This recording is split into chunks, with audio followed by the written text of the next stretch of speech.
So that's the arrival of the guest. So if you are just joining, I would like to say welcome. This is LNTV Liberia Live, and that's the arrival of the guest folks from the Ministry of Health.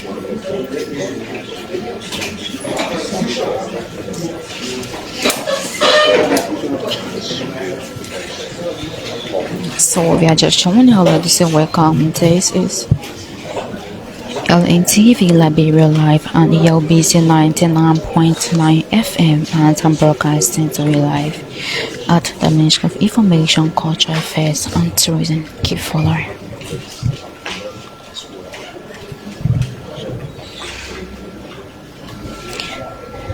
So the acting assistant minister for information services, Honorable Lawrence and Family, on the podium, and he's the current director for press and public affairs here at the Ministry of Information, Cultural Affairs and Tourism. So Honorable Daniel Otesano is working.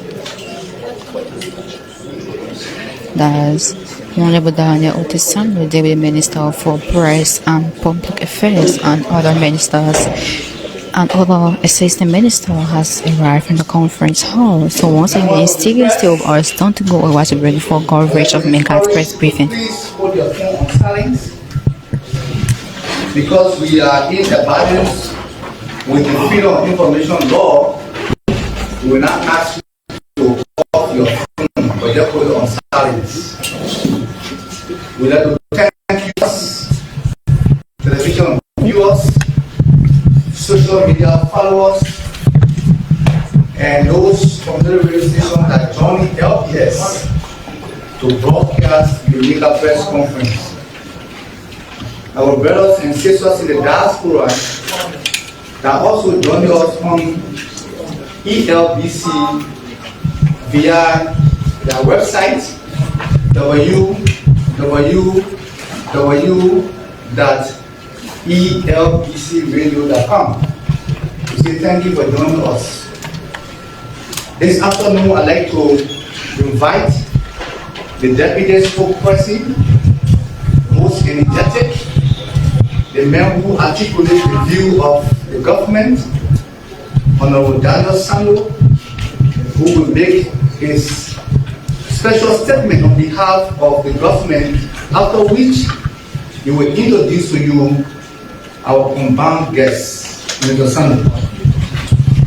That was the voice of the acting assistant minister for information services, Honorable Lawrence and Family, and his current director for press and public affairs at MICAT.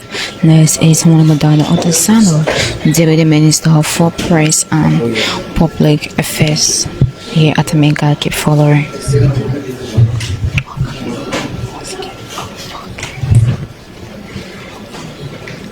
Good afternoon, members of the press. Good afternoon to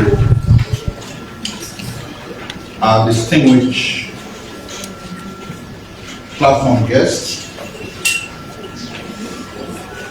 We are back here on this podium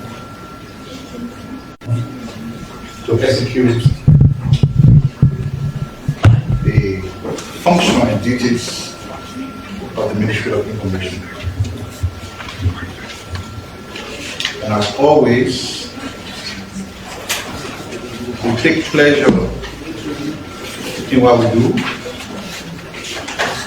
because it is a calling, it is a duty that we honor to help manage government communication.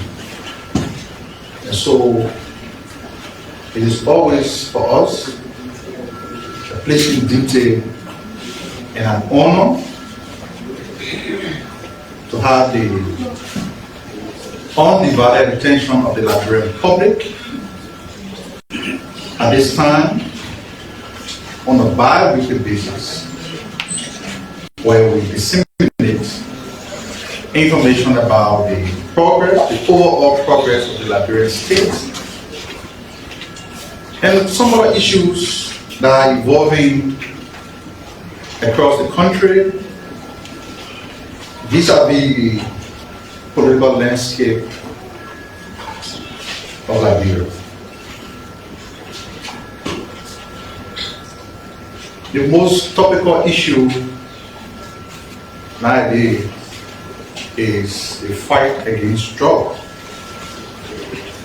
On August 7, we witnessed a conglomeration of gigantic proportion citizens from across the country assembled in one accord to register their unanimous disapproval to something that poses a very dangerous threat to the survival of the future of our country. Too often we refer to the youth as the future leaders, and so as a government, as a country, we can't sit supinely with our hands folded and see a whole generation of the next leaders who will lead our country being wiped away. So what did the president do?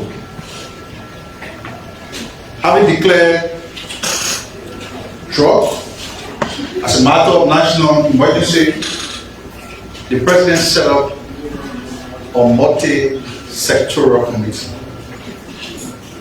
This committee has been working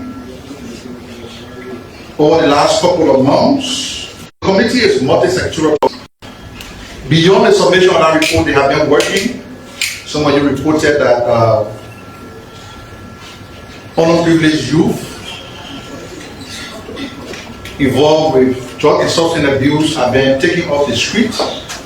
It is the work of this committee.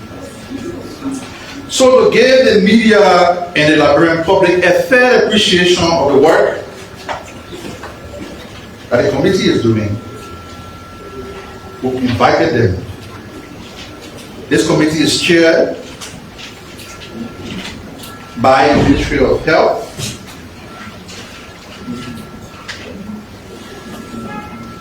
it is the National Drug and Substance Abuse Emergency Task Force. It's chaired by the Ministry of Health. And accordingly, we have here Anthony Malaya Tamachio. He's the Deputy Minister for Policy Planning at the Ministry of Health. As a matter of fact, here's the IT Minister. And of course, is accompanied by three distinguished individuals. Dr. Joel Tape-Colley, County Health Officer of Mosrow County. Better still, you can see the Mosrow County Health Team.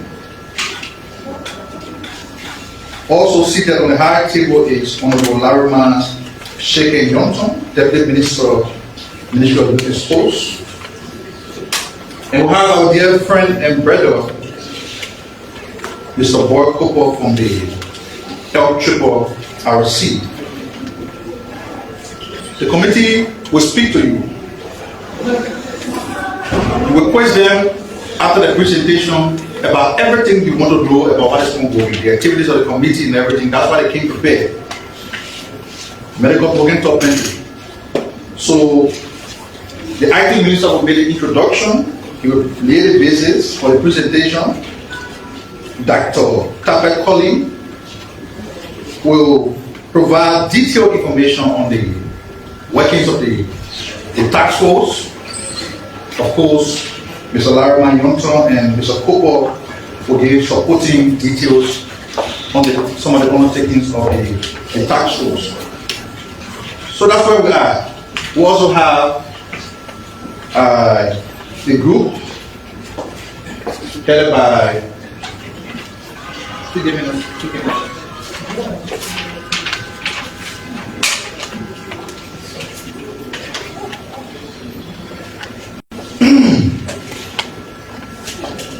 also have Ms. Victor Utua. She's here to officially announce the commencement of the second edition of the Mixed University of Liberia Beauty Pageant. We all know that the National Tourism Authority is ongoing the transitional process for the formation.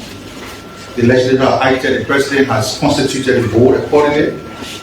But while the Tourism Bureau is still hosting at the Ministry of Information, we'll continue to highlight activities that seeks to promote the tourism industry, the tourism entertainment industry of our country. So, like group is here, they will also speak to you, and then we will jointly entertain questions and then take answers from the speakers. But as always, we have to clear the decks of the Ministry of Information. There are some very interesting developments other than what the speakers here will present on that are taking place across the country, and we realize that the judiciary is one branch of government that has been plagued with allegation of corruption. I say allegation, I didn't just say corruption. Allegation of corruption. Too often people accuse the judiciary of being corrupt. And but as a government and as leaders in the various sectors, what is in our purview is to take steps and address these inadequacies. So the current Chief Justice is Honorable Yami Kwekwe Bese, has hit the ground running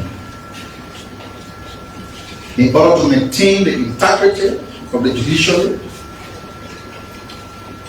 He wants to identify those employees, misplaced judicial workers, and ensure that those in the employ of the judiciary have requisite academic qualification.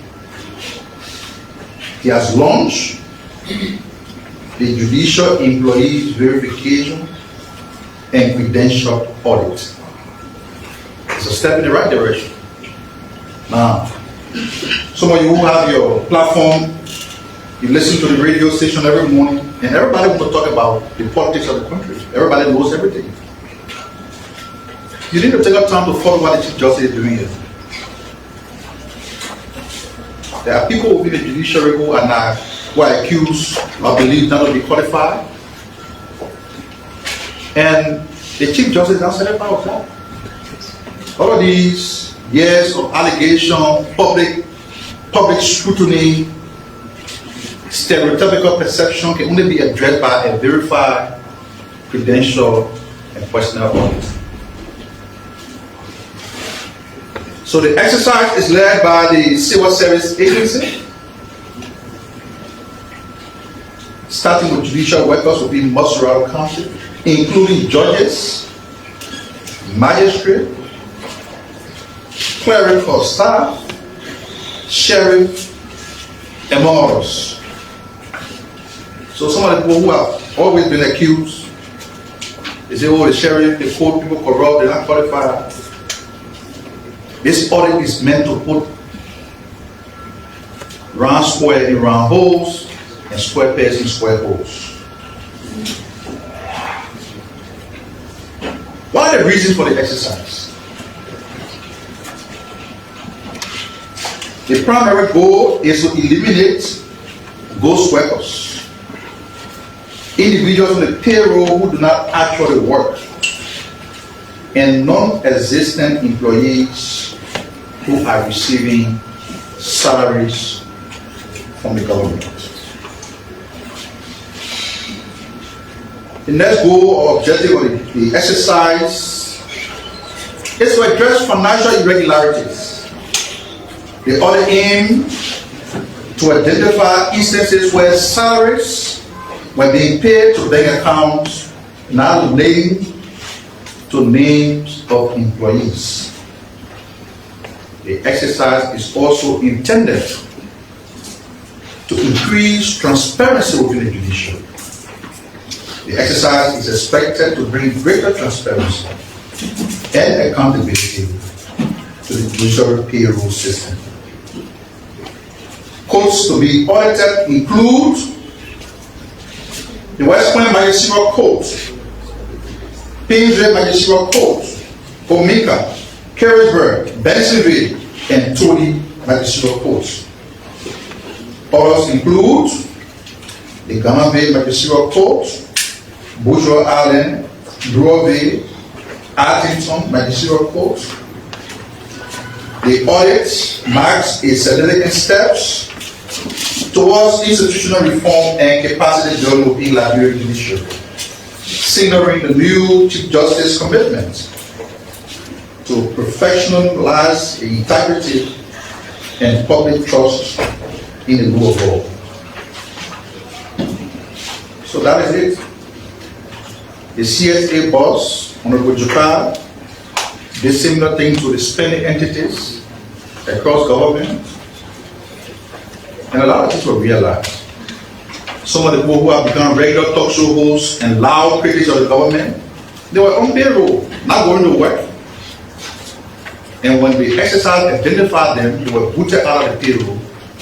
Today, they are running on talk show. They have become overnight commentators and talking rubbish. We will continue to take steps to improve the system across the government. And if you are a Liberian citizen whose family member, one way or other, have been victimized by corruption, you don't appreciate the guarantees, something is wrong with you. So while we have the multi-sectorial tax force here, the president took a very important step, which, to the best of our understanding, further indicates his commitment and zero tolerance stance on drug and substance in the Liberian society.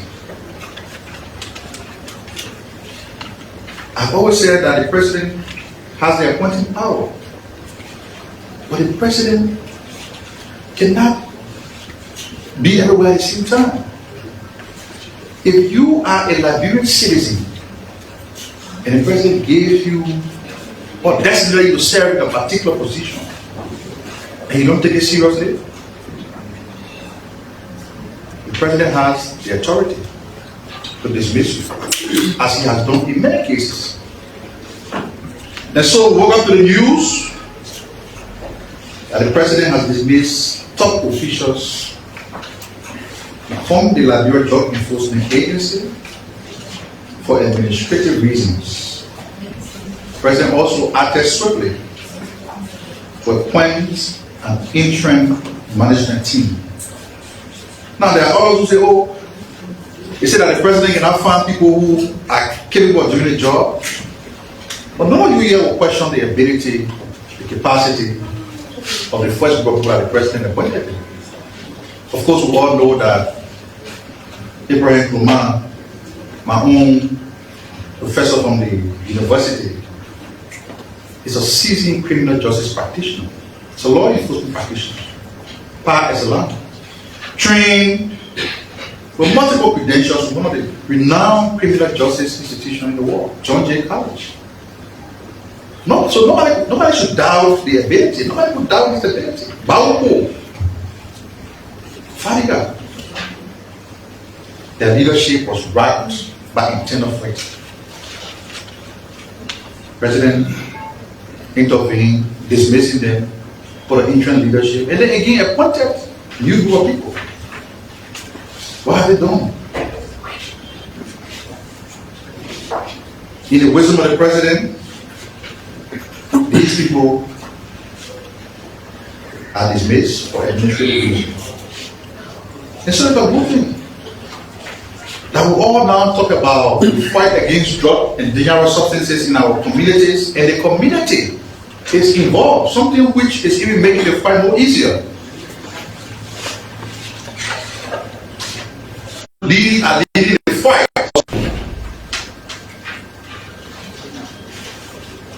And so the president has dismissed them.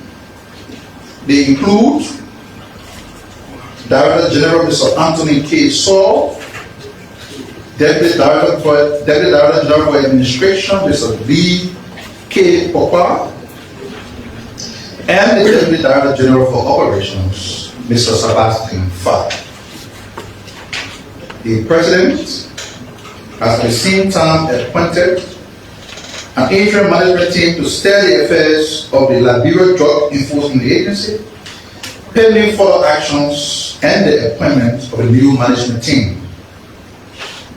The interim team comprises of Deputy Commissioner of Police Fitzgerald T.M. Biago of the Liberia National Police.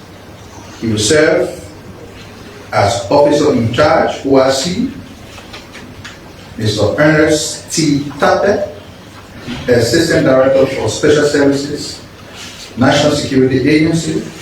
He will serve as the Deputy for Administration and Investigation. Assistant Commissioner of Police Patrick B. Komazu of the Liberia National Police has been designated to serve as Deputy Director General for Operations. The release further indicates that the interim management team will regularly report to the Ministry of Justice, who in turn will keep the President fully updated on the operations and performance of the LDEA.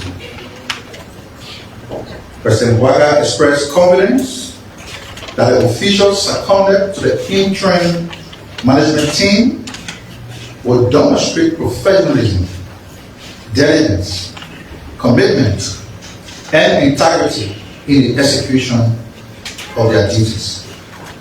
The President further emphasized that this decisive action is intended to strengthen Liberia's collective resolve in eradicating the scourge of illicit drugs and substances in the country. The action, the President stressed, is aimed at strengthening our collective resolve. The President urged the team to redouble efforts in preventing the flow of illicit drugs, combating drug trafficking and distribution, and dismantling drug network across the country. He further noted that drug and substance abuse pose existential threats to Liberia's future, especially the young people.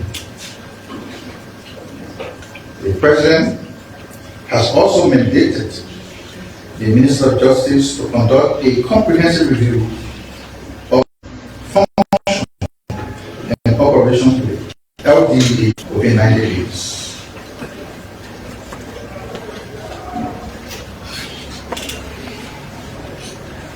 We announced here on Tuesday that 2 law enforcement officers who were recruited to the Liberia National Police in 2023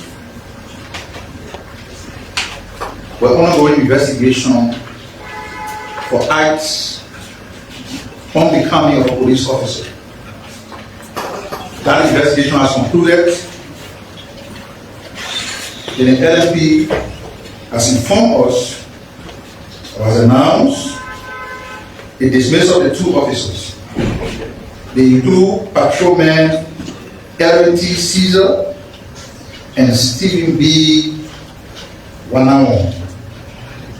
They are dismissed with immediate effects from the police support unit, the PSU. Of course, the decision follows an internal investigation that confirmed that the officer committed criminal misconduct, abuse of authority, and other unsatisfactory conduct.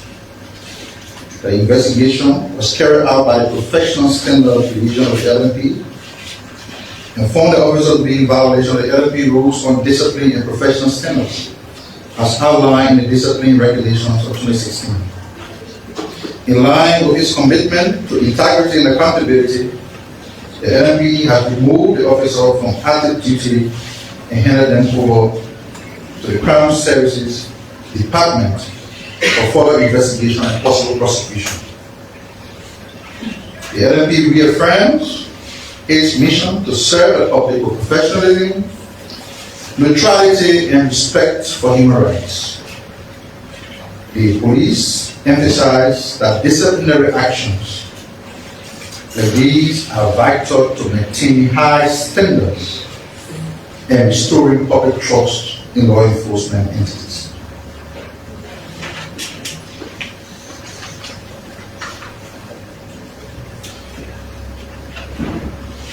The Minister of Information, my boss, announced here on Tuesday what are some of the outcomes of the things that Liberia stands to realize or benefit from the participation in the Tokyo International Conference on African Development.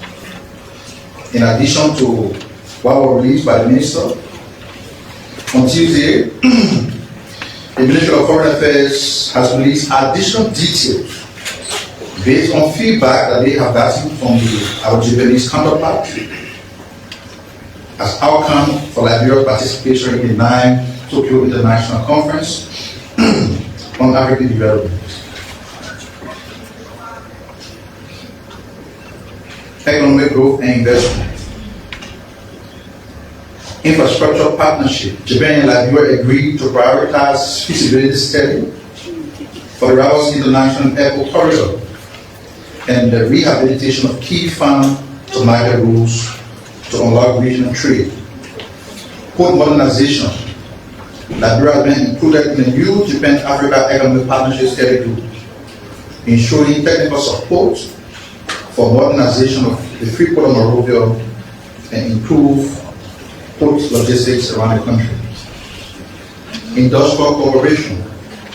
Through the Japan-Africa Co-Creation for Industry Initiative, Liberia will benefit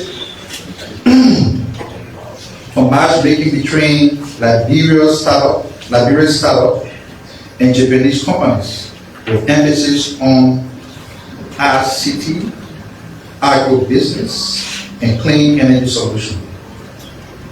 Financing assets. Liberia stands to benefit from the expanded, enhanced private sector assistance for Africa, $5.5 billion, and Japan's US $5.5 billion, and Japan's $1.5 billion Impact Investment Fund, reducing risks for Japanese investors in Liberia's energy and agro markets.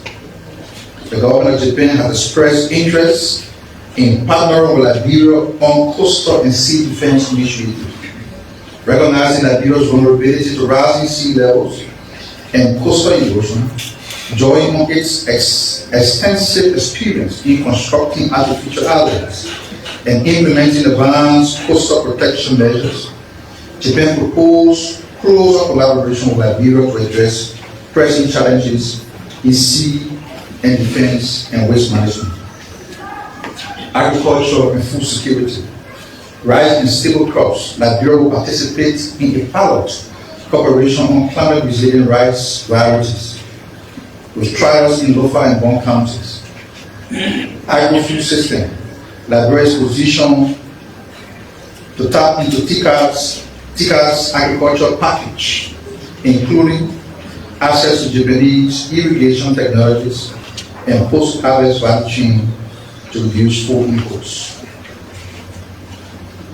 Human capital development, youth training. At least 500 Liberian youth and professionals will benefit from Japan's plan to skill 300,000 Africans in AR, biotechnology, and green economy fields over the next 3 years. Scholarship and exchanges. Liberia secured youth scholarships on the ABE initiatives in Africa Youth Program 2025, enabling students to study in Japan in STEM, public health, and governance. So it's a long list of initiatives. I show it's already been circulated in the media, but funding proposal on review, like the minister indicated, the concept drawn from this assessment from the government that was submitted to the people of Japan, the government of Japan at the conference. It's under consideration for funding proposal submitted by amounting to 72 million USD and covering priorities in infrastructure health, education, and agriculture. This plan is currently under consideration. These projects are also the subject of discussions. It was also subject of discussion during the meeting at TICA. Implementation mechanism. The Ministry of Foreign Affairs will establish a TICA 9 implementation desk to track commitments and provide quarterly updates to the public.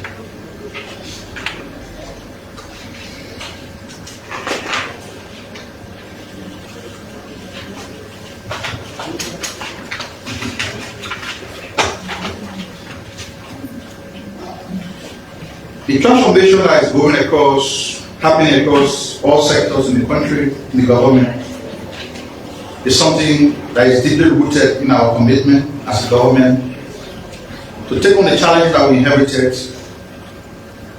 and provide solutions to those challenges.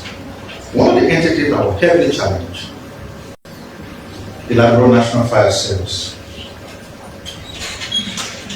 Upon assuming office, the Liberia National Fire Service was faced with critical capacity constraints operating with a single functional fire truck. However, under the due administration, with support from the government of Liberia, the Liberia National Fire Service has expanded its fleets, built capacities, and the current status of the entity includes they can boast of bigger fleets and equipment upgrades, 14 fire trucks, 4 pickups, 2 sedans, 1 ambulance, 1 bus for the employees, 3 new water tankers, 2 new fire jeeps, 10 motorcycles, and 2 sets of uniforms and accessories for every firefighter.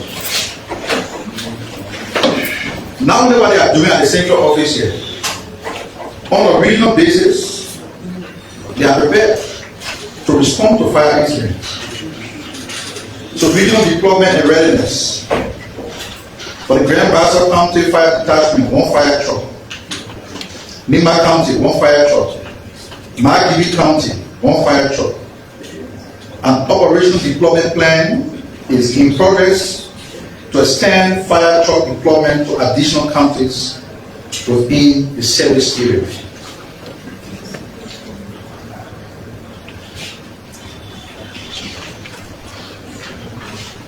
Lastly, before I invite the folks from the multi-sectoral committee, let me recognize the arrival of our distinguished Minister, Honorable General MICAT. We follow statement attributed to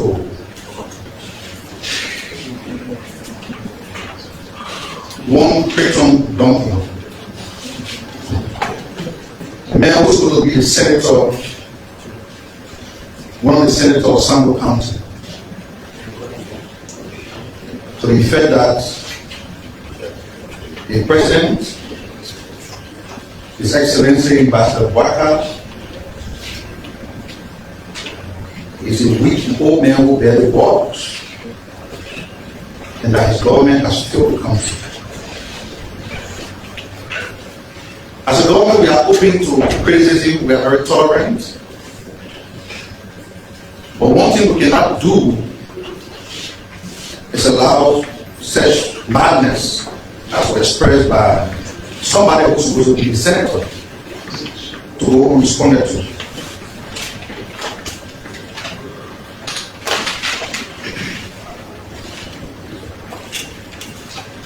We are reminded that the person who is making this statement remains a strong supporter of the former ruling party. And so, let me say to him, President Waka is traveling the length and breadth of this country via road. He flies over 30 or more hours fighting for that people. Mr. Duncan, who is a so-called young man, is in political obscurity. He's hardly visible. He looks faint and exhausted. On the question about failure, I want to remind this individual that apparently he doesn't know what failure is. He doesn't know what failure is. Just a few months ago, when Mr. Dungy and his political demagogues presided over the looting of the Liberian couple, they were using helicopter to go to the southeast. For passing through arrows. Interestingly, so Mr. Duncan is from the southeast. One of the counties that were deeply affected by the terrible low condition that the country faced under the leadership of the people he considered to be political demagogues. Today, President Baka has made going to that region of the country very accessible. And people like Peter Domi arrive on the road. They are taking 6 hours to get to the southeast. Yet he comes up to say that the president has failed the country. Then, I will now go back to question the mental stability of the senator. Something is wrong with you. Something terrible must be wrong with you. When you can now ride from here to Grand Gillette to Sando and come back the same day, under this administration, something that never happened. Even from the days that he and the former governor were milking the Central Bank of Liberia, we know what happened. The southeastern corridor was inaccessible. Today, he can ride in his SUV, go home. I'm not too sure he's been home. He stays in Monrovia, enjoy the comfort of the position, like I said. It is going to set the goal for spineless and unprincipled individuals. This man who is not driven by the travel vehicles, he jumps, he's a party hopper, jumps from one party to another. Is unfortunate. So the senator got to be careful. Unlike him, who were more people who were praying that President Boga would die immediately after the election, he was among those people. We will not wish him death. We pray that a so-called young leader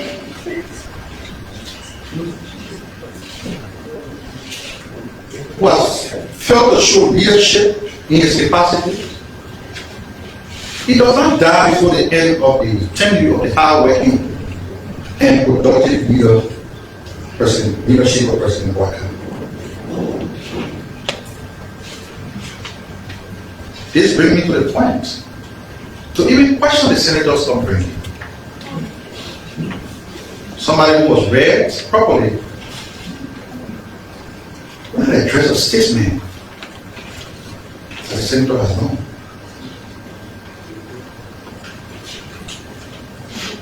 And so we are hoping that he can take notes. I said from the beginning that we are hoping to criticize him, but we cannot allow such madness to go unnoticed. That's why we're responding to him. We are also taking notice of acts of lawlessness by some elements of the CDC. Trespassing on a private property when you have already been evicted by the court is an act of deliberate provocation. That place no longer belongs to the CDC. The court of this country, the law has ruled that Mr. Poverty should take possession of the property. The court has gone to evict him. Why are you going there? You already say party office is not important, your party is in your house. Why are you going there taking leave and chatting and all kind of thing? Why do you not provoke somebody? Because if the owners of the property engage them and then a scuffle ensued, it becomes a problem. And I cannot say where they're heading because these are people who only survive in crisis. So they are hoping that the leadership of the displaced party can take note of these acts of deliberate provocation and the behavior of lawlessness. They cannot continue to take steps to undermine the peace, stability, and stability of the country. On that note, I will now pause to invite the Acting Minister of Health, Honorable Alaya Tamacho, who will make initial comments and then will be further supported by members of his team. So that was the voice of the Deputy Minister for Press and Public Affairs at MICAT, Honorable December. This is representative from Minister of Health, Minister of Information, Daniel Sando, Honorable Daniel Sando, and other colleagues from the Ministry of Information, Culture, and Tourism. My fellow colleagues from the multi-sectorial committee on drug and substance abuse, members of the press, fellow Liberians far and near, distinguished ladies and gentlemen. I have been introduced earlier. I am Anthony Malaya Tamachio, Deputy Minister for Policy, Planning, and MAE at the Ministry of Health. Currently, I am here in the capacity of Acting Minister of the Ministry of Health. Reason being, the Minister, Dr. Louis Mbuto, is making representation at the World Health Organization in Zambia. The President, His Excellency Joseph Mabwaka, has recognized the issue of drugs and substance abuse as a national health emergency. On that basis, His Excellency the President established the multi-sectorial committee on drug and substance abuse. Sin being a committee to address this national health emergency, the Ministry of Health was appointed to chair the committee. Other ministries and agencies include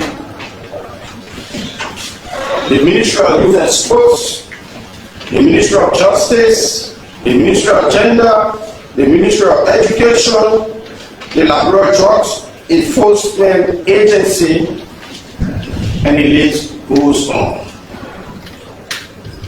Recently,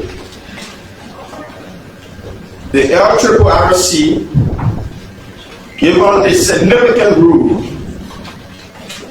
they are playing in the most recent occurrences on this issue of drugs and substance abuse, they have formed part of the technical working group, and their role is something that we recognize. On the basis of this, I'm pleased to introduce to you my colleague, the County Health Officer, Montserrat County. And as you all know, given the location and the demography of Montserrat County is often that county that is more effective, whether positive or negative, in terms of everything that happens in our country. So we have brought along with ourselves Dr. Tape Colley, who will give you more detail on our activities with respect to drugs and substance abuse. Dr. Tape, you are most welcome.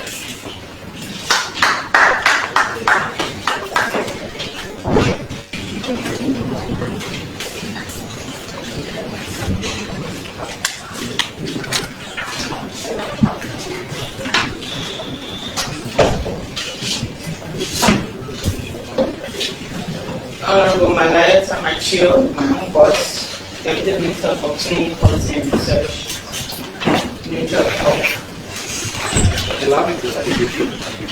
Yes. Thank you. Members of the Multi-Sectoral Committee on Drugs and Substance Abuse, Minister and Management Team of the Ministry of Information, Culture and Tourism, our local and international partners, other stakeholders, members of the civil society organization, members of the folk estates, our listening audience, distinguished ladies and gentlemen. As we battle the exploding epidemic of drugs and substance abuse in Liberia, the Ministry of Health,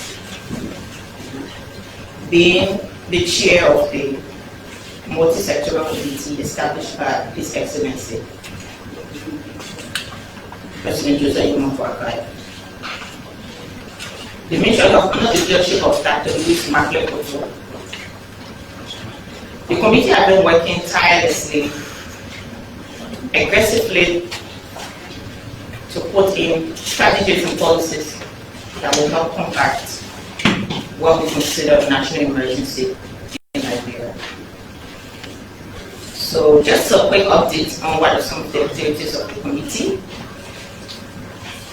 The committee currently, or recently, held a 2-day working session where the anti-drug action plan was finalized to be validated and disseminated to the public. And that action plan, you will get the details very soon. It covers supply of drug, how do we reduce the demand for drugs, and also how do we also reduce the supply.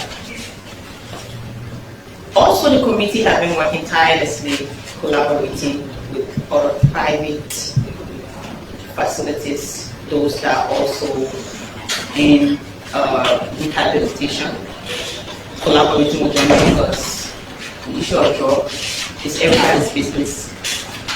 And more besides, we have a growing population of drug users, and what we have currently cannot accommodate everybody. So the committee is currently working with other private partners that are into rehabilitation of drugs.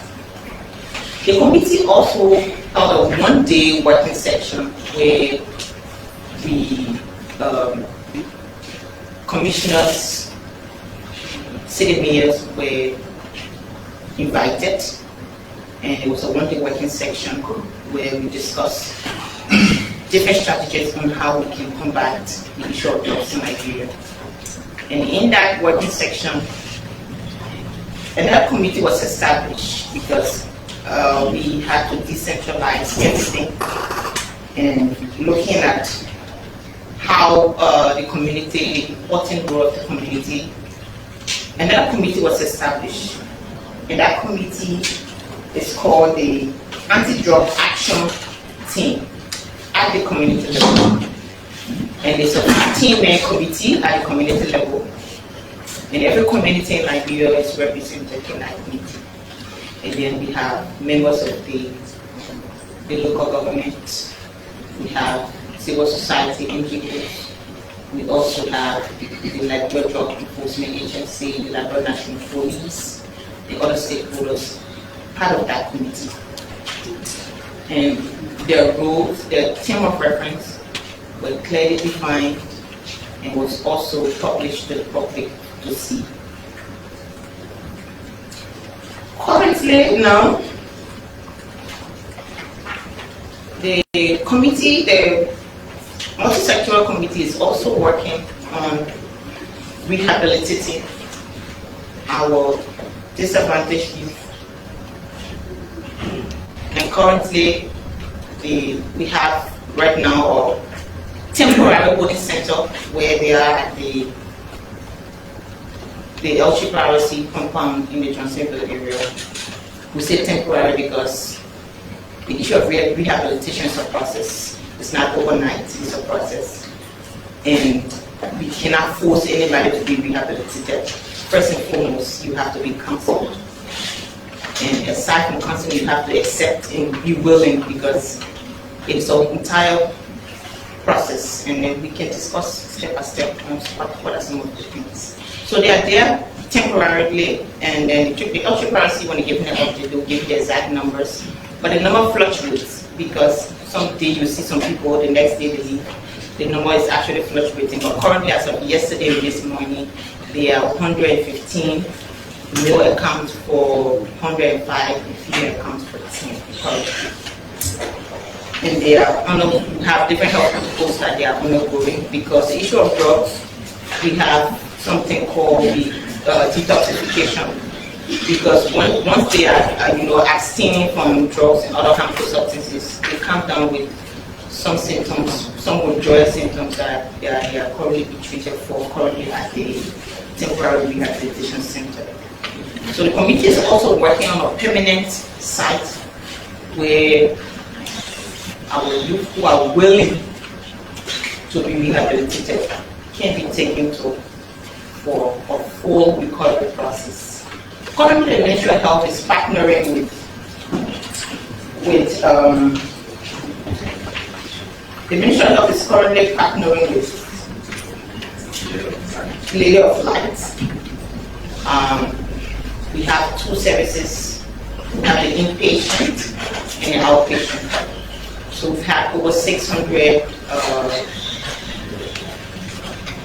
disadvantaged youth that have been in the program. Some of them with mild to moderate symptoms, they are being treated on an outpatient basis, where they come, they be treated and they go home. For those ones with severe symptoms, who are willing to be rehabilitated, we have the rehabilitation center on the Castle Highway where they are currently being treated. As I said earlier, rehabilitation is a process, and patients, we have a duration between 6 to 9 months based on your condition. Patients that are in the program, they are individualized, because everyone don't have the same symptoms. So based on how you present and how you're properly assessed is how your program will go. So we have the outpatient section on the Covatan Back Road. Treatment is totally free of charge, and then there are different stages of the treatment. So at the center, the LCPRC, we are providing the detoxification protocol, treating them for basic symptoms that come with withdrawal, some with wounds, we're addressing the wounds. They are providing counseling. So we have a whole team at the rehabilitation center. So we have nurses, we have clinical psychologists, we have psychiatrists, we have and we even have some of the drug users that are in recovery. They serving as counselors, talking to their colleagues to see how best they can leave the streets.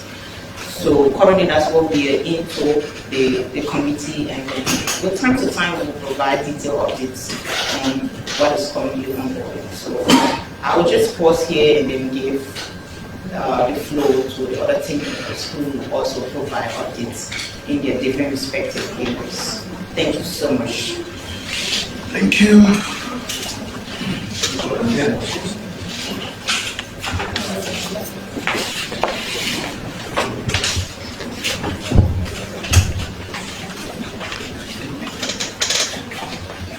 Good afternoon. Let me recognize the Acting Minister of Health, Anthony Elias, and his team from the Ministry of Health. I would also like to recognize our host, Deputy Minister Daniel Sino, and the team here from MICAT, Honorable Bob Oka, from the TrueLiberia. I'd like to say welcome as the newest member of the National Steering Committee. Ladies and gentlemen, first, it's good to be here.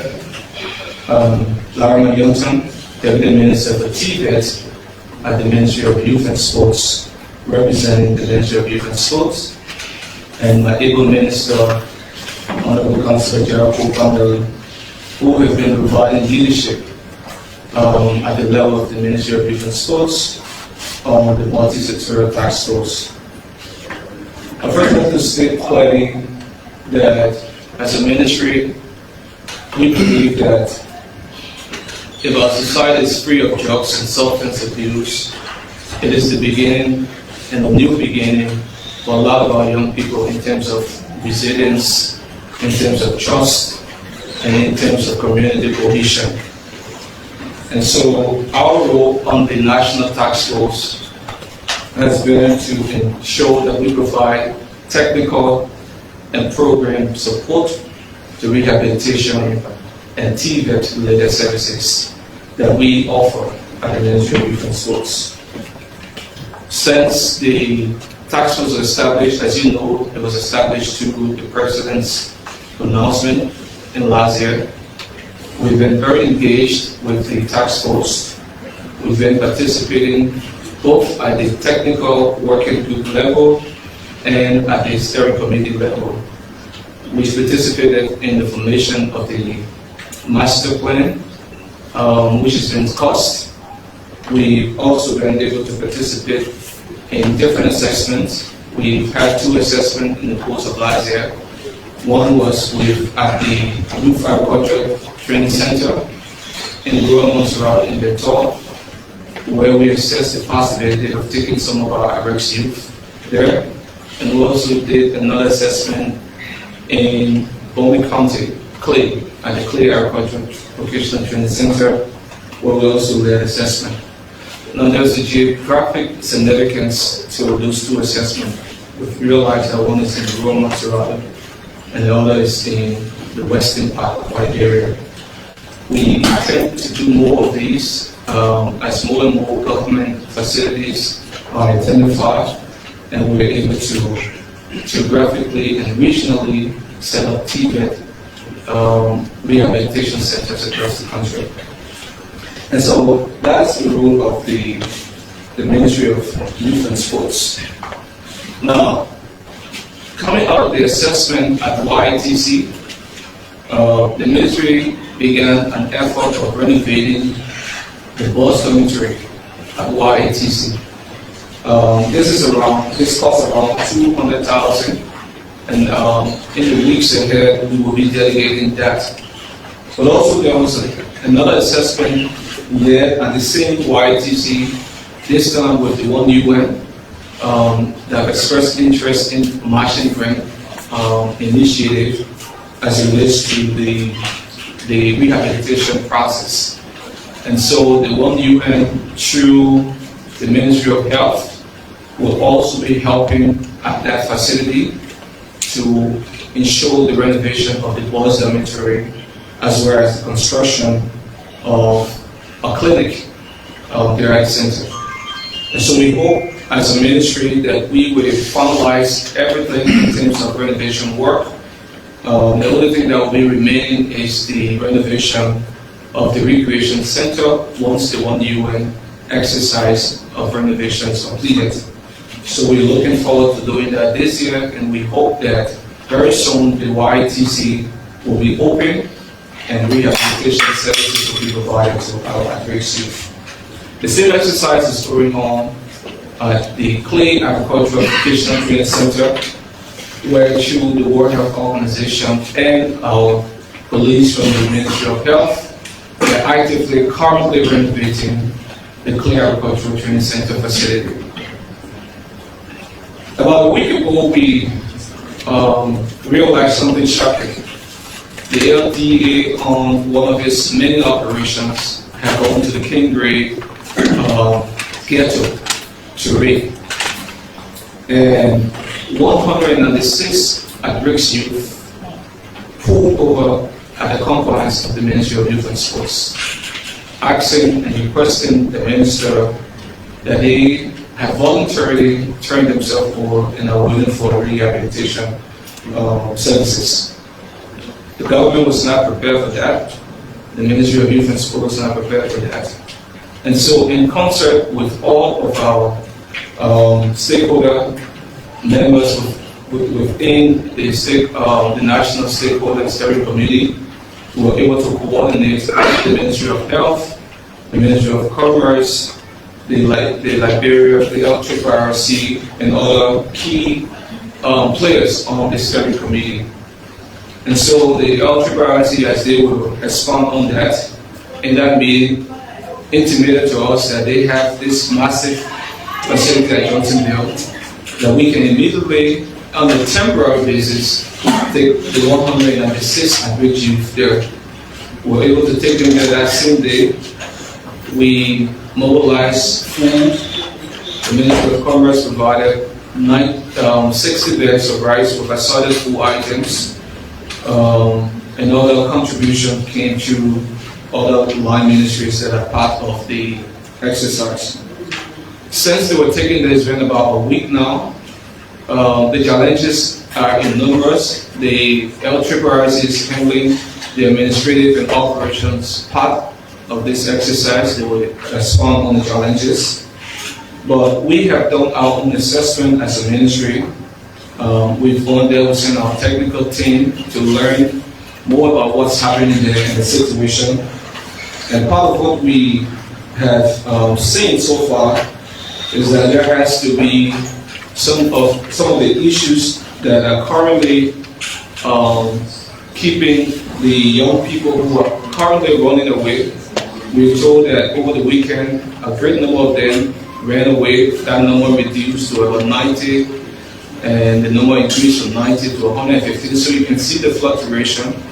And at the level of the committee, what we do is that the issue of rehabilitation is 100% voluntary. So we're not forcing people to be there. It's a temporary camp, but if they find the need necessary for the treatment and transformation, they're definitely going to stay there. So we have issue of water supply, we have issue of toilet restoration. On the issue of water supply, the Liberia Water and Sewer has intimated to us that they will come in and fix the situation and supply water to the camp. We are mobilizing student plumbers from the Monrovia Vocational Training Center to help us on the issue of toilet restoration, and that effort is ongoing as we speak. We also have to fix the canteen because right now we receive reports that I think there are a few days, the initial days of the place when they were sent there, the people who were doing the catering were cooking outside and bringing it. And the leadership of Mr. Corporal was clear that they have to cook within the compound, but we have to have a place that is ideal and suitable for them. The fencing is a challenge too as well. It's porous. There are places within the compound that people just walk out. They are part of the compound where they will have to jump over the fence. It's not too hard enough. We believe that if we have to succeed in this endeavor, we have to do proper fencing of the facility and regulate movement in and out. And so we're also looking to that. There's a great issue around food. In addition to the donation made by the Ministry of Commerce, the Office of the Speaker was very gracious in providing additional 20 bags of rice. But food is still a challenge. We are told by the LTRC that they are consuming anywhere around 4 bags a day.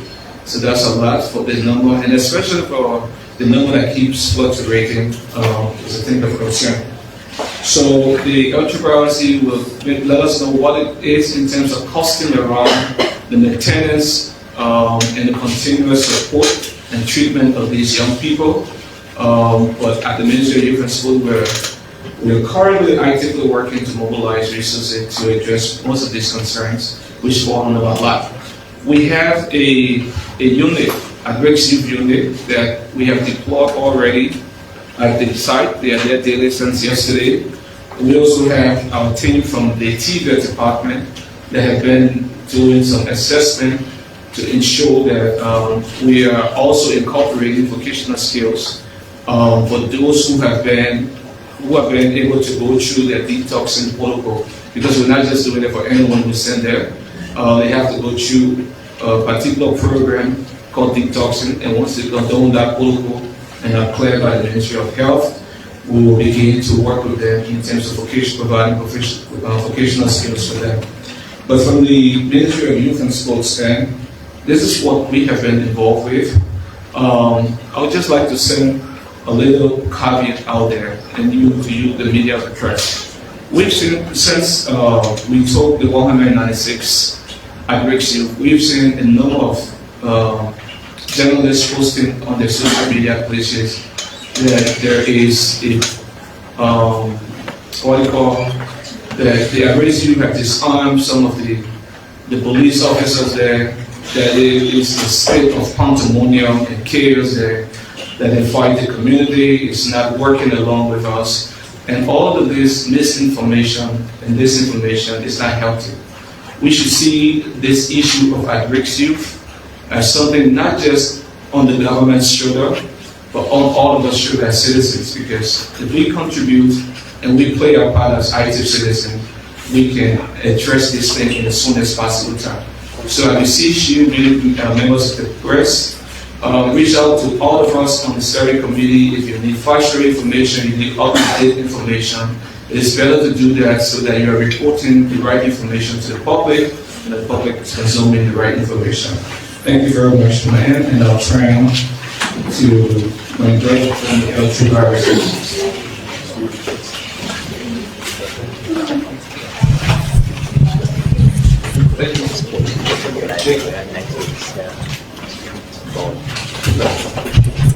Good afternoon, ladies and gentlemen. All protocols. I'm Joseph Paul Cooper, Deputy Executive Director for Operations at the TrueLiberia. In a capacity here today, with great honor and respect to the office of the Executive Director and Officer in Charge, Honorable Jackson J. Page, I am representing the institution TrueLiberia. So as my colleague on the committee stated, the at-risk youth were taken to Johnsonville. We hosted them, and between the first and second day, we had a total of 205. Follow up on the third day, we had a total of 355. As has been reported as well, the porous surrounding of the environment. Many of them had left. When we got there on the first day, we were able to organize a community engagement with the community dwellers. We met with the township commissioner. We met with the community watch forum to make this more holistic and inclusive.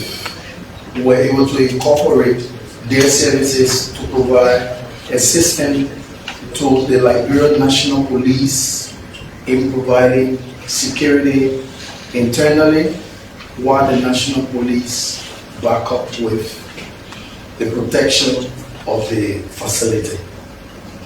We didn't stop there. We continue to provide the administrative and operational activity support. But we realized that we need to pay more attention to how can we protect our youth that are at risk by drug and substance abuse. So for the LRRC, you would call them at-risk youth, but we call them persons of concerns, basically to reduce stigma on them. We envisage that they are going to go through trauma healing, they will definitely go through transformation, and we are responsible to ensure that they are adequately reintegrated into the community with their families. So after the rehabilitation, they won't be called at-risk youth. We'll be continually calling them POC.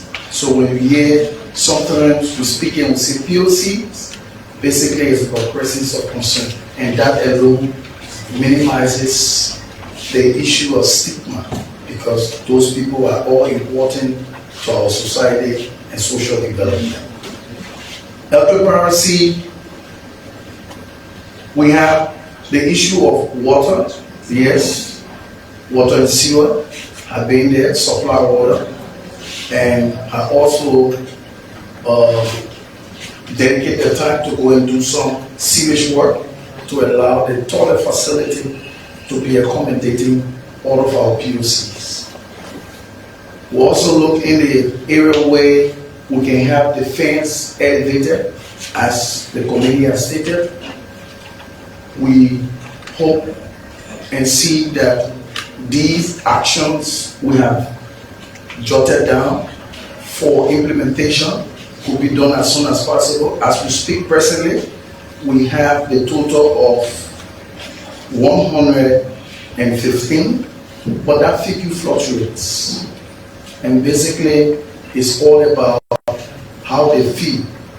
According to the Ministry of Health Psychosocial team, they are presently in the revolving stage. Some of them reject the situation of being at a specific place because they used to moving about, so they see it as though they're being confined. We also want to advise family members to stay away at least for the next 90 days, so we can concentrate, and the POCs can also concentrate on the attention of the psychosocial team for Ministry of Health as they provide these services to them. Distraction from family members' visitation is causing a serious situation to us at the site, and we will advise they should wait after at least 90 days. We also look forward to working closely with other groups that would like to visit the site. We say we want all groups, if you wish to visit, give us at least 90 days.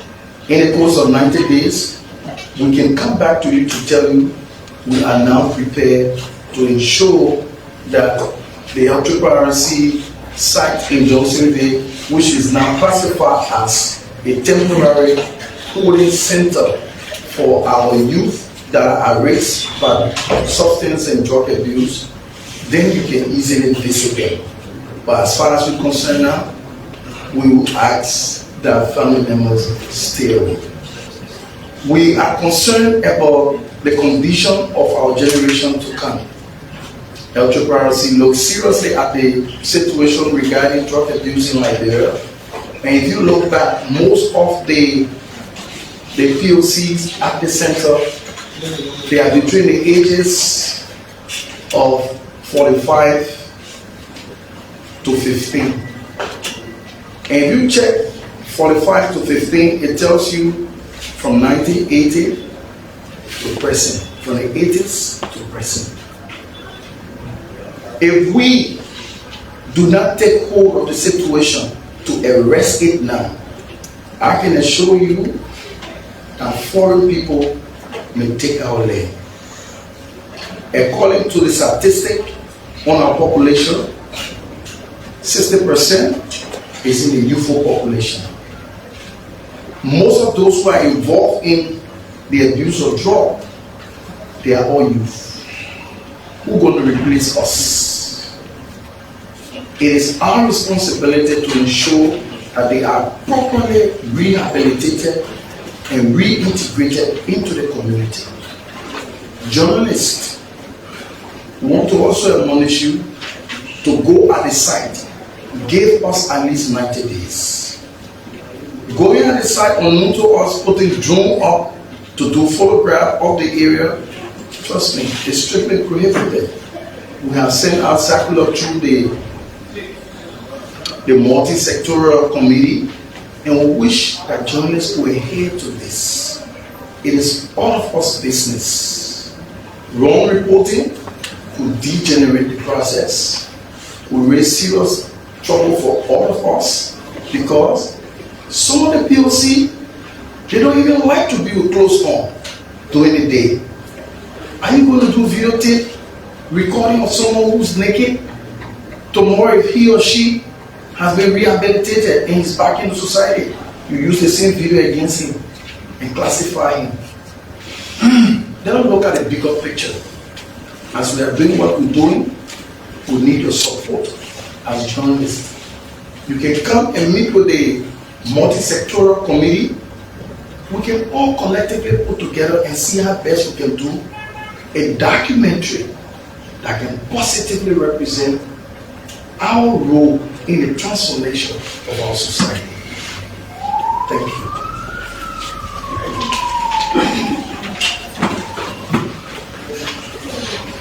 Many thanks to the team from the multi-sectoral committee or the task force on job.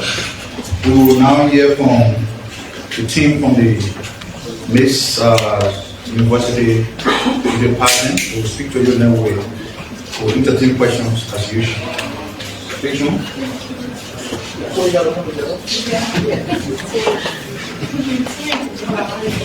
Thank you. Hello everyone.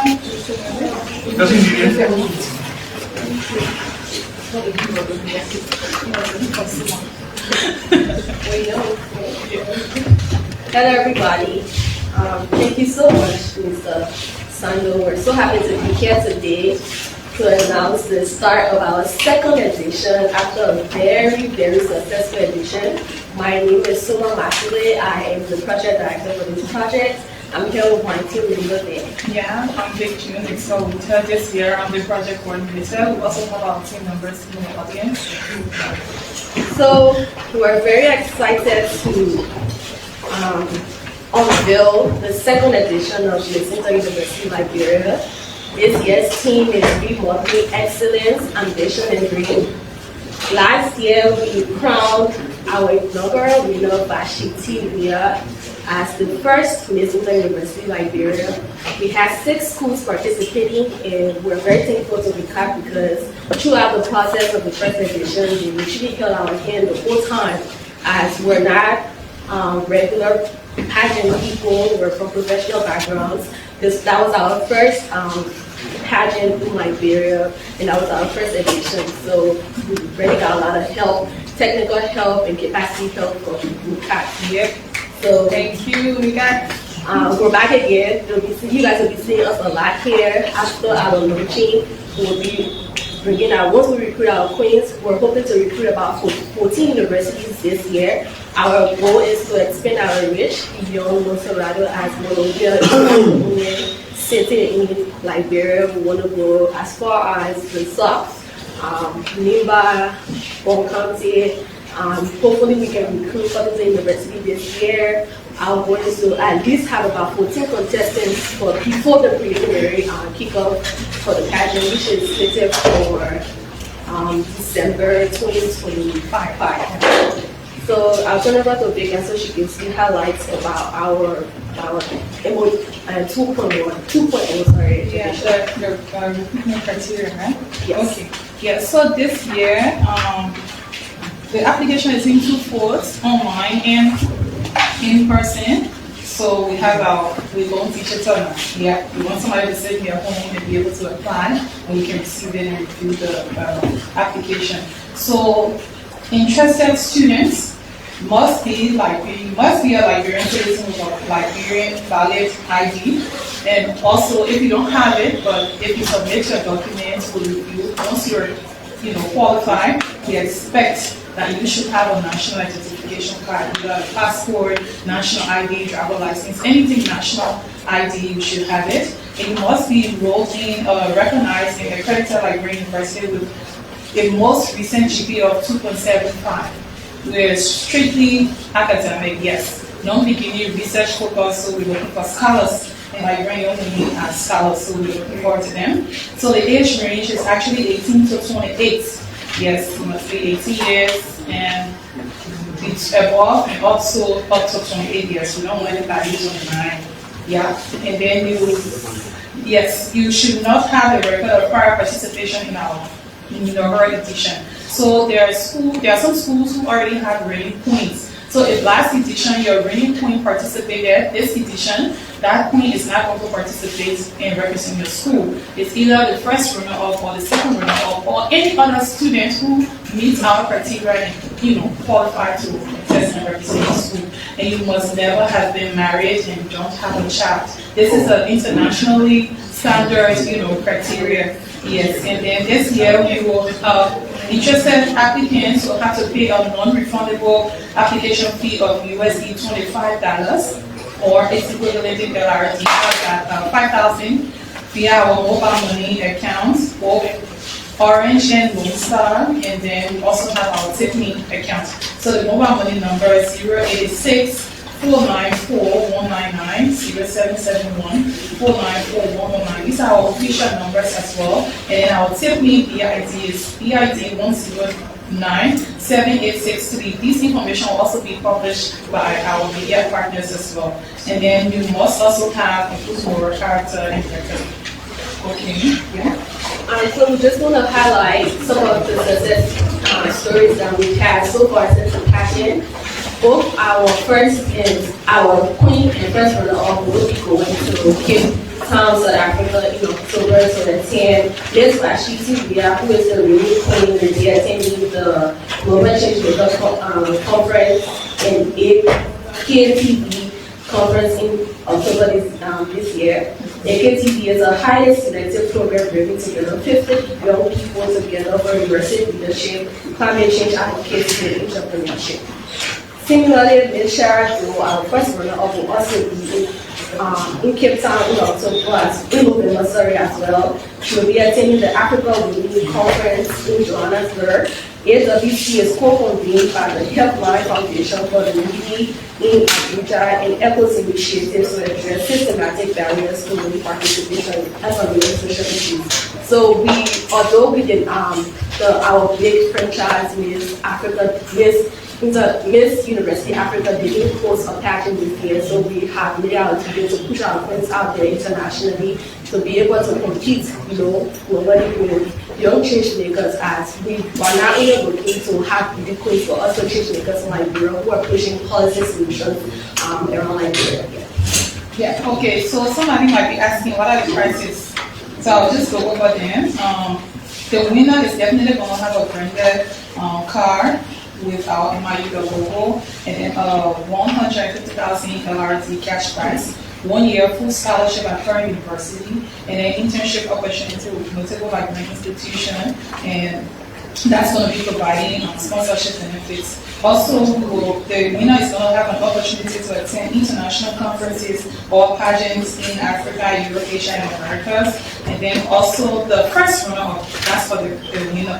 The first runner-up is also going to have a cash prize of $100,000 LRT, 1 year full scholarship at current university, internship with notable Liberian institutions. And then also we have opportunity to attend.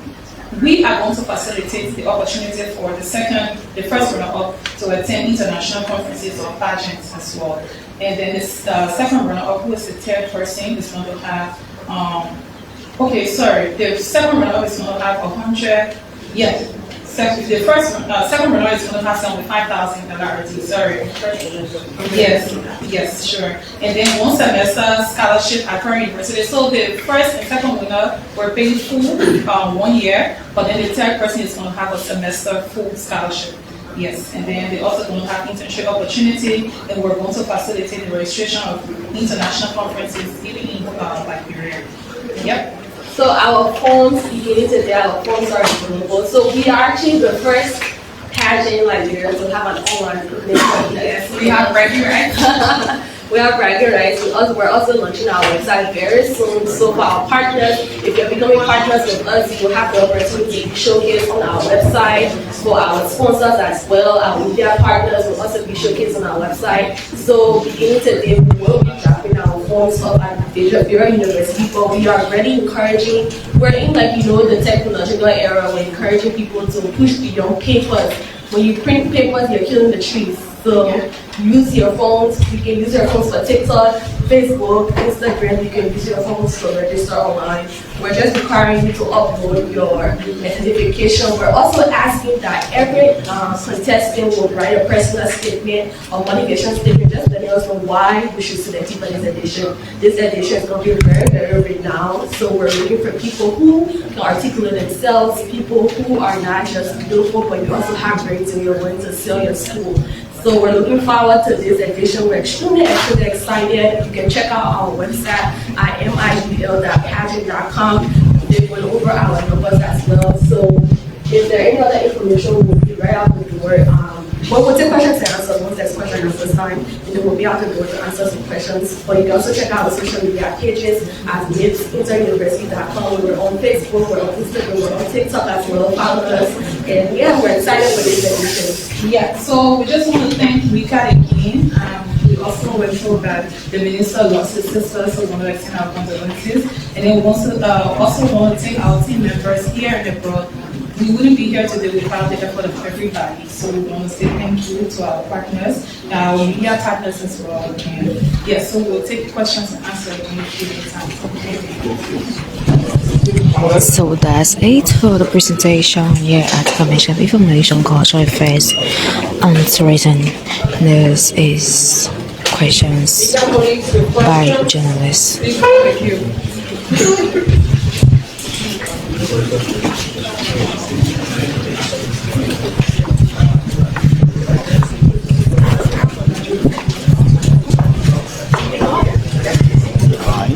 Introduce yourself and the introduction. One question to a journalist. Thank you. My name is Mopolu and I report for Inside Liberia. And let me start with the government of Liberia. They're up there. But then, Minister Sano doing your explanation, you mentioned the issue of the CDC. Now, according to the police, they said that they only went to do an invasion that was ordered by the court, and after which they left. But you explained that the CDC have gone back. It was not a lawful issue. You are a government person. Now the property owner now has its own property. So why the government now speaking for the person who is in possession of his property? You as a government, you finish playing your part back on the invasion process. Are you buying case now? That's my concern. And to the last concern is that I attended the Flat Day program. It has been a national debate. The key officials of the government were not dead. For example, the president was not dead, vice president, speaker, pro tempore. This is a national program. What was so important to these key government officials that they didn't attend the program? You want to tell the public and to the health people, thank you so much for coming.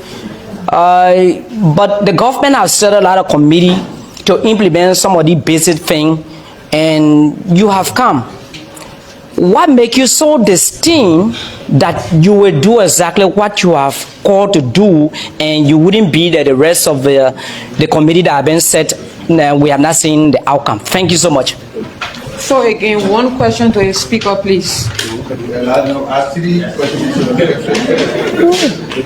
Okay, so great. My name is James M. Bala, and I report for Radio Joy Africa in Magibi County.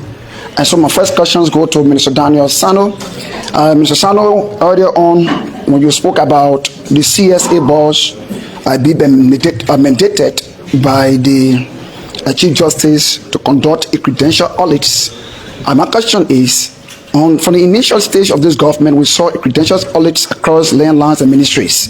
Where the Ministry of Justice exempted from the credentials audits, and so that right now we are now calling for credentials audits, or the new Justice Minister tried to carry his own out of the protocols that were earlier on carried on. The next one is, why is it only limited to Maserado? Okay, the questions One go. question, please. Yeah, One question, please. Time is 9 hours. Okay, one question, please. So, my name is Joseph Salif, and I report for ABC Radio and TV.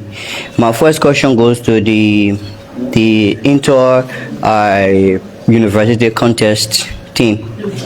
I want to know, how do you guys, what's the criteria for want to be a premier sponsor of these competitions? The reason I'm asking this question, because your previous contest, the premier sponsor was Mr. Kashioko, and we all know the history, right? International foster. He was chair in the United States. I don't think this committee or the party is foundational integrity. You guys will not just do that, will not just come from one place and just throw money somewhere. And so I want to know, what's the criteria for want to be head of the party, and how do you guys derive at the point of making Mr. Kashioko the premier sponsor of your committee? Thank you. Thanks so very kindly. My name is Desmond Moyo, and I report for Democracy Watch newspaper. While it's true there are several concerns, but we're going to manage to ask our most important concern to the multi-sectorial committee on drugs. To the representative of the health ministry, you said there has been an anti-drugs plan that has been finalized. Of course, you have not given a detail to that plan, but is that plan in any way taking into consideration budget support for volunteer LDA officers? It has been the major problem for the fight against drugs. It is not just the change of leadership, but it is also seeking the welfare of those employees that are supposed to be combating drugs in the country. And just finally, to the entire team, as a general question, in terms of fair appreciation. One question, please. One question. All right, good afternoon. I'm Larry S. Tepe, and I report for Banana FM. My first question goes to the inter-university committee or the team. I want to know, because according to you, from 18 to 28, but my concern have to do with, because when you are talking about queens, they too, they are women, and they must perform certain duty as women. So what happens to someone who wants to be part, but the person is just a baby mother? Can that person be accepted? One question, please. Yeah, 2 minutes. Next person. 2 minutes. Next person. Yeah, 2 minutes. Sign. You use very.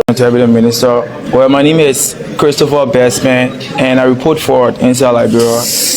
2 questions quickly. One to the organizer of the Miss Inter-University of Liberia. We are cognizant of the fact that the MICAT is still ongoing, some renovation projects, but I want to know, where is Miss University, the current Miss University faculty we are working from, because we have not noticed her office from her year at the ministry. So I want to know whether she's working from home or from a specific office. One question. Please, one question, the last question. So, Deputy Minister Sano, with your strongest criticism on Senator Creighton Duncan, how do you believe that political conversation can foster unity with among top figures of the country? Thank you. My name is Darius Wugwe, and I report for Wiz TV. My question is directed to the committee on the multi-sectorial committee, and also to the deputy minister, because this is a national concern. My question has to do with the fight against drugs. We saw upon the government resuming office, they initiated a compulsory drug test for or senior government officials, and also declare drugs as a national emergency. But currently we saw that people that are within the enforcement are also those that are making drugs available. So the question is, what is the committee and the government doing to make sure that these illicit substances are not available? What is the government doing to reduce the availability of drugs in the country? Thank you. Thank All right. you for all the questions. Questions from the press? We'd like to say many thanks. So we will now go back to the podium.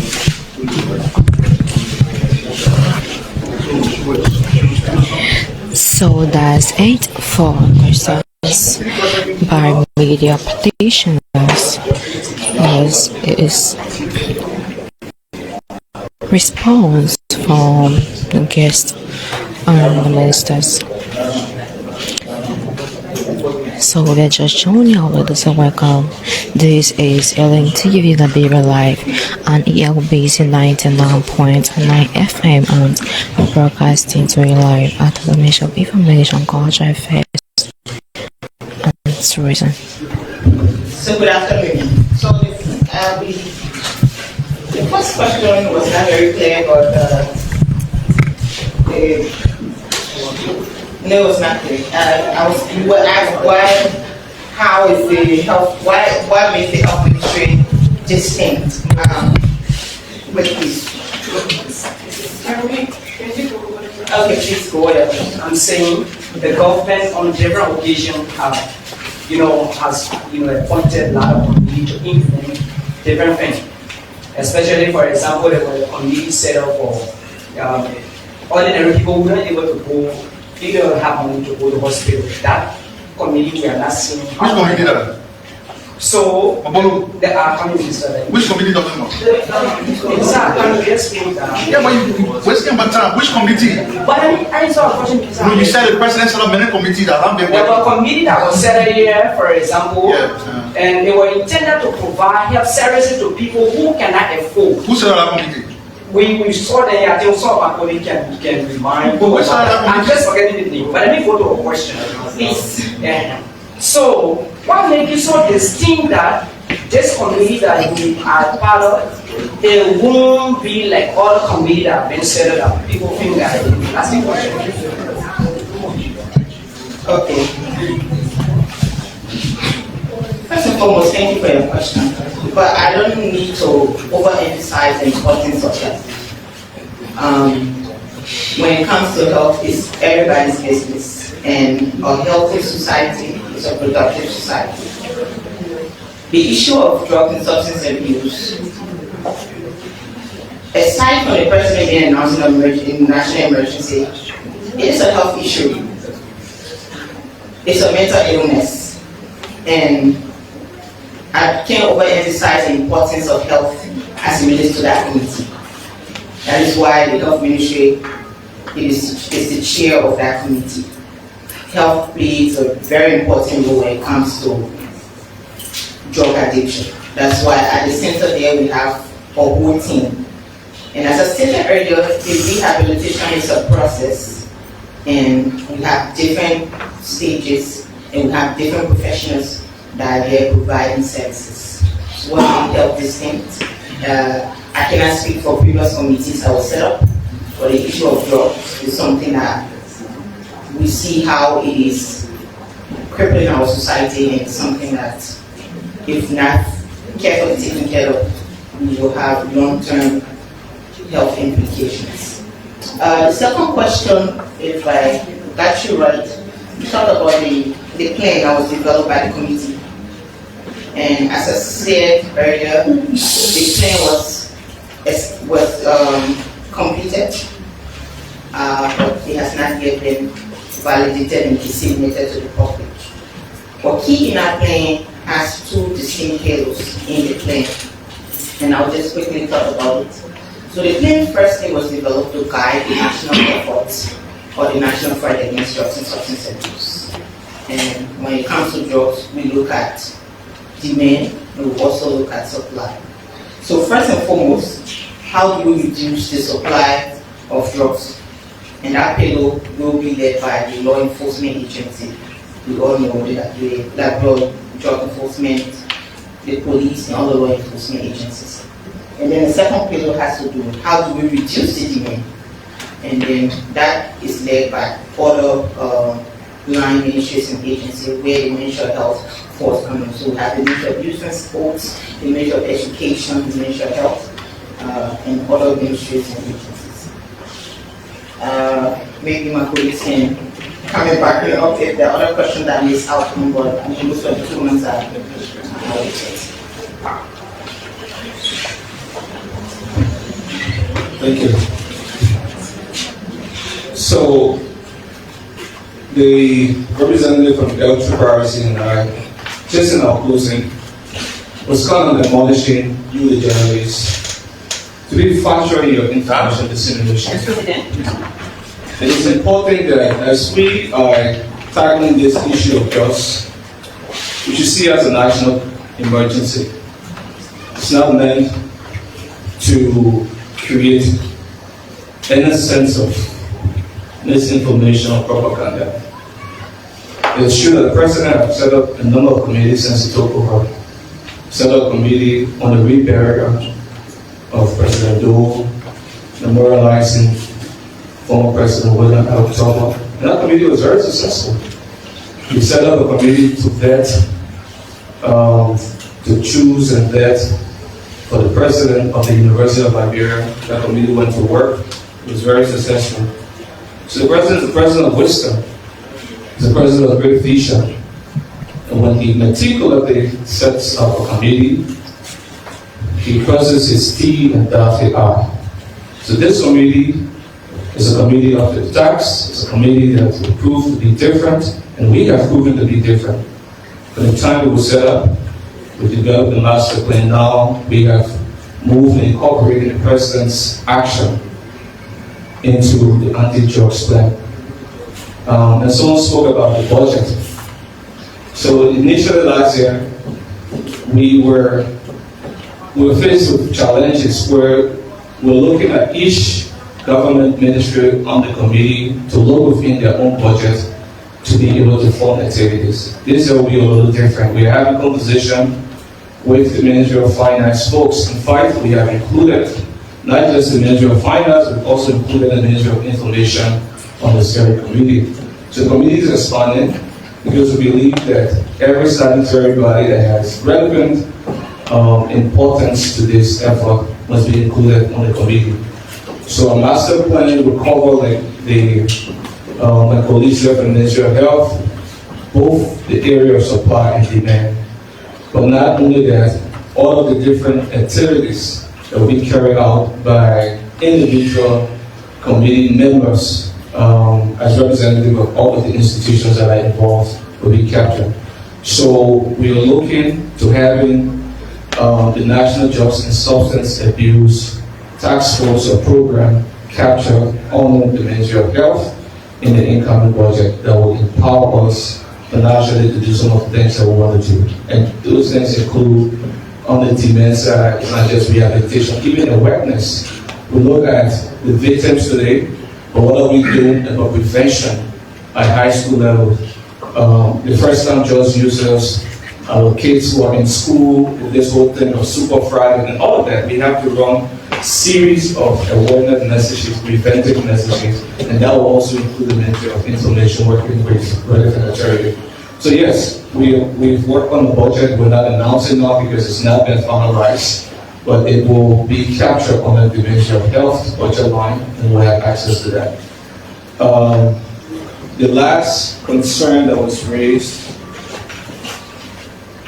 just a minute. Okay, I think that's the only two major concerns, so I want to say thank you. Okay.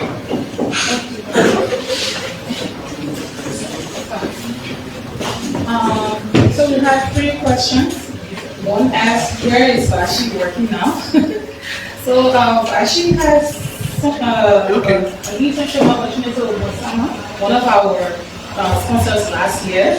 So she, as a young woman, already has a platform that she's working on, and it's not like we have a pageant, we can employ you to work directly with us. Even though we have Miss TrueLiberia, she's one of the participants last year, but this year she's directly in the office of the director helping, so we brought her on board. So for you, the women, you already have different opportunities available to you. Somebody asked why mother is not allowed to contest. So this is an internationally accepted standard. Being a mother already is a full-time job. I really do think personally that women should get paid just for being mothers. So you can have, the queen job for you to do. You have to be taking care of your little daughter or your little son. So just to relieve you of that burden, we say that you should please, once you're a mother, you're breeding future, leader, pay attention more to the upbringing than just you being a queen and flying around like that. So that's the reason why it's an internationally accepted standard, not only us initiating it. Somebody asked about the sponsorship criteria. Well, last year we had a lot of people coming on board to sponsor us, and some were also partners. But TrueLiberia and FC Pastel, they're companies that came on board to support our pageant. Mr. Castel, as he said, is maybe, yes, obviously we're aware that he's the owner of, or he has share in most of the, most shares in TrueLiberia and FC Pastel, but our pageants were not really digging up people's past, except if it is nationally known, like, okay, do not work with this person because of X, Y, and Z, then we will not be able to do it. But we're not just omitting people because of maybe rumors of their past or their current position or something like that. But Tiffany last year was our headline sponsor. TrueLiberia and FC Pastel also played a pivotal role in providing the car and other incentives for our pageant. So yes, that's it. Thank you.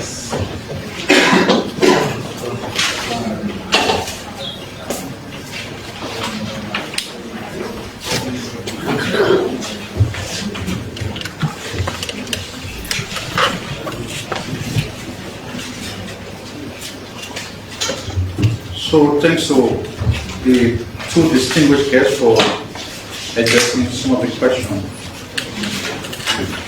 that came from the press.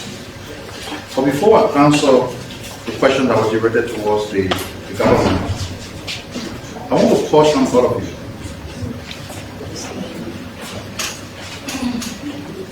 When you come to the press briefing, you have the obligation to pay attention. The issue of drugs has gotten to the proportion that it is drawing everybody's concern. When you come to the press conference, the reason that concern you is that in your utopian mind, the president has set up previous committee. Which committee has the president set up? But you can't name it. See, the president set up a committee to go get no treatment. This is wrong. That you have the microphone and you are a journalist does not give you the authority to just comment on certain issues. The same people sit on the radio and they act as authority everywhere. Somebody can make presentation, you don't have any question to ask a person, sit back. When you come to ask, you say, oh, will your committee not be the previous committee? Is she the sport person in the previous committee? We're all here, we're working together. We appreciate you every day for providing us the courage to reach your audiences and everything. We also appreciate you. You come here to ask questions, people listening. Because the first thing they will say is that we're not generating courage and they can't ask good questions. Because somebody wants to know, for example, the source of funding because of fight jobs is very difficult. The source of funding for these polling centers that they are organizing across the country. What will be the source of funding? What will be the capacity of the government to provide them the avenue to acquire technical vocational skills? Somebody listening to your platform want to know. And you leave one of those concerns, you say, oh, will your committee not be at the previous committee? What is that? Let us be mindful. It's government matter. But you, as journalists, you have an obligation to society. This thing has been declared a matter of national emergency by the government.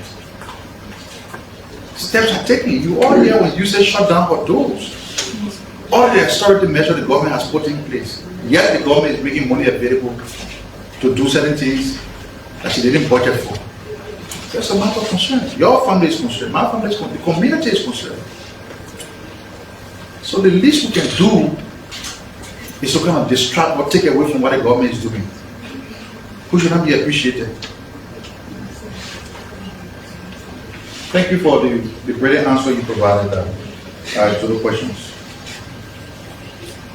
So, Mopolo, the government is not speaking for this private individual. The government is not looking for issues. The government was never involved with the eviction. And it goes back to what I said. Given the fact that we have a very high illiteracy rate in our country, some of us who are privileged to acquire some level of education, we have that duty to provide, to enlighten our community, our people. So you see, for example, the government say, we're not involved in the case. So it's your work with the government. The government say, we're not involved. But why is the government now cautioning the people to sell from a private property? But was the government involved in the first place? How many of you here cover the judiciary, you know how court proceeds? When the court, the way our system of government is organized by the Constitution, there are 3 branches. If you understand how the judiciary works, the judiciary doesn't have enforcement power. The executive enforces the law. And you, Mr. Journalist, should know that. So when the court issues an eviction order, who's supposed to enforce it? That the private party? Because the way you ask the question would mean that there were other way around it and the government chose otherwise. But of course, in a place where the court issue ruling and say you are evicted place, you are served notice, and you see you can move your court meeting 4 o'clock on the same day that you should be evicted, and the government should set back 4 hands, and the private party cannot be repossessed of the property, and the court mandate cannot be enforced. That is the method that you send by asking that question. So it's wrong. There was no other way around it but for the government to enforce what was mandated by the court. And the government did that. So the government was not involved. Now, why did I decide to caution the folks who went there chanting battle cry, enjoying public attention to what they were doing there? It's because it is a private property. This place has just been a subject of a tense legal battle that lasted for over how many years? The court ruled in 2016. I'm sure, Mr. Journalist, you don't know this. The court ruled in 2016. To even have this private party repossess the property was a legal issue. And so the man, Jaga placed you days ago and you said go there and you chant about the crash, it's an act of provocation. So should the government sit back? When an altercation ensues between those who are political party people and the private individual, and something else happened before the government come in. So all I'm doing is just to caution them that it's a private property and trespassing is a crime. Maybe they didn't know that it's a private property. Maybe they didn't know that there was a crime in this country called trespassing. So I'm only informing them to desist. And I show the advice that we render to them will be taken good care. The absence from the flood aid program. The government is big. You all bring with your story and say, oh, the president was not there. Do you know what it means to travel to Japan and come back in 1 week? The vice president was not there. Was the vice president away merry-making? No. He was attending another event in Lima County. The president pro tempore was not there. All of the Basel speaking organizations in America invited the pro tempore. She's currently in America to speak at her event. The speaker was not there. Of course, the speaker attended another event. But does it mean that officials of the government were not there? They were there. So maybe it was just coincidental, but the program, they never snubbed the program as you are insinuating. Of course, the government, the program was organized by the government through the Ministry of Education. So that tells you that the government supports the event.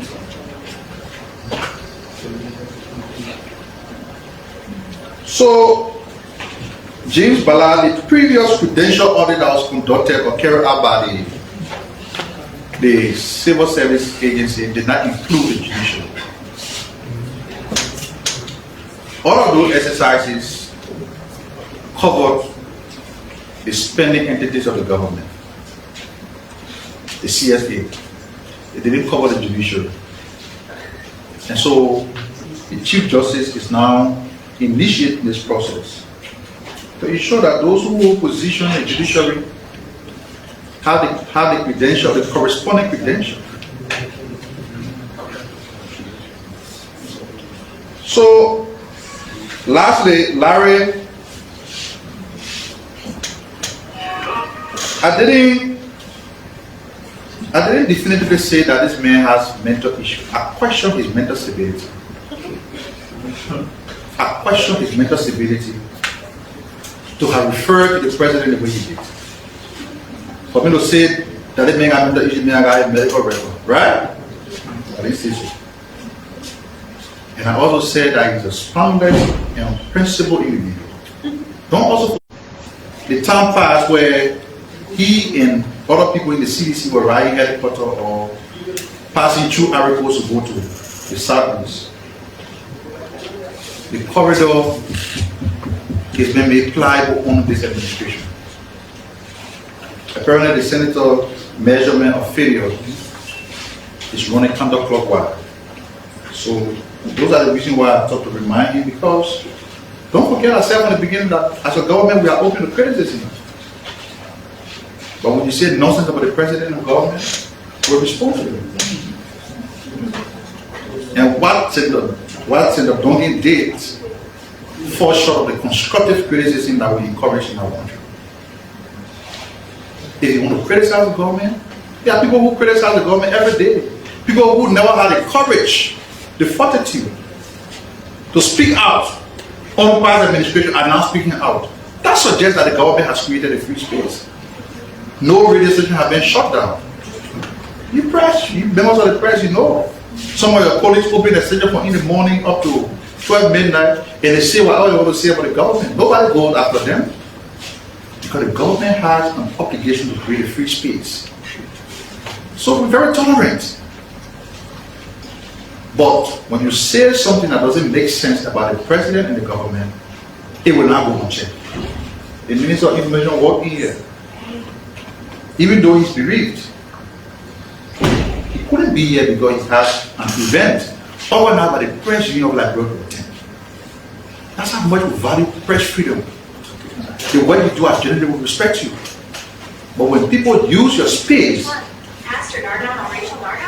to alter something that has no space in the intellectual discourse, in the national discourse, then as a government, we will have to correct the wrong and tell you why these people are behaving the way they are behaving. So it's not a question of, I just thought to remind the senator that we have a government led by His Excellency President Boyka. And I'm sure the senator appreciates all of the politics. He will appreciate the day he decided to go Summer County, he will appreciate what the government is doing. Let me say thanks to all of you for coming. Today is Thursday, the 28th of August. And I will close for the week.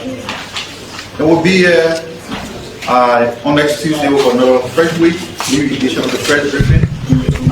Mr. P.R. Sisters burial will be on the 30th of August in the Buchanan Grand Bassa County. And we will go forward to see members of the MICAT press attend their works. Thank you. So that's it for today's press briefing here at the Ministry of Information, Cultural Affairs and Tourism.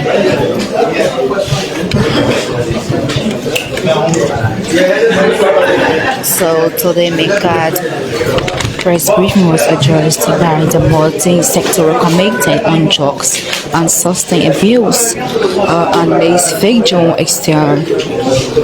She's the project coordinator of the event, media consultancy and organizers for the second edition of May's Inter-University of Liberia Beauty Pageant. The multi-sectorial committee, which is chaired by the Ministry of Health and co-chaired by the Ministry of Justice, with other members, which include the Ministry of Youth and Sports, the Ministry of Gender, Children and Social Protection, the Liberia Drugs Enforcement Agency, LDEA, and the Ministry of Finance and Development Planning, will provide comprehensive updates on the committee actions plan related to the fight against drugs and substance abuse. So once again, thanks for following this live broadcast. Until then, see you next Tuesday for another edition of MICAT Press Briefing. Bye from my end.